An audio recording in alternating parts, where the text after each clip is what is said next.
The Archbishop of Canterbury, Justin Welby, did a perfectly good job in the Abbey during the coronation on Saturday. But today he was in the House of Lords, and all too predictably, as the Lords debated the government's illegal migration bill, came up with some very strong criticisms of the government. Here's just a short segment of what he had to say.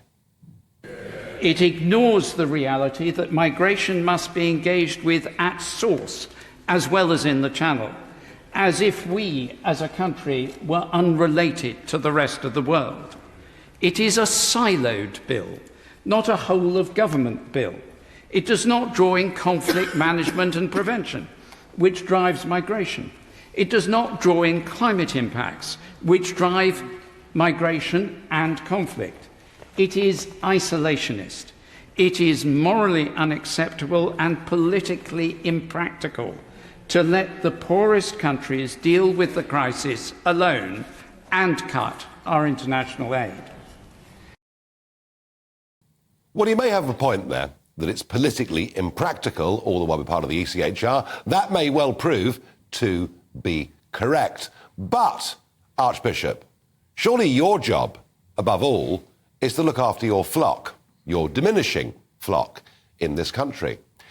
And when they can't get access to GP appointments, when they can't actually manage to see their kids get on the housing ladder, or if their kids want to rent, paying ever-increasing prices, when they see their journeys to and from work more difficult because of more traffic on the roads, Archbishop, it's down to a population explosion that is actually making the quality of life in this country of people poorer.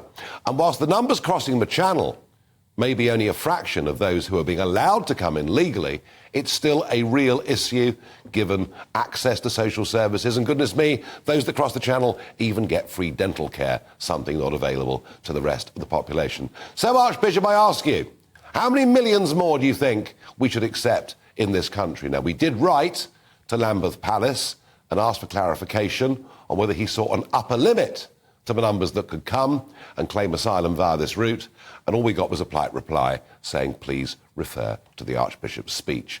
I think he is completely and utterly out of touch with his own Anglican flock. I think he's getting far too political. And when it comes to the point about compassion, a word that he raised, remember this: we have, in the last 7 years, allowed 500,000 people to come into this country as refugees. And they've come in, of course, from Afghanistan. They've come in, of course, from Hong Kong. They've come in, of course, from Ukraine and elsewhere. I don't see how we can do any more than we are already doing. You tell me what you think. Is he right? Is he wrong? Farage at gbnews.uk.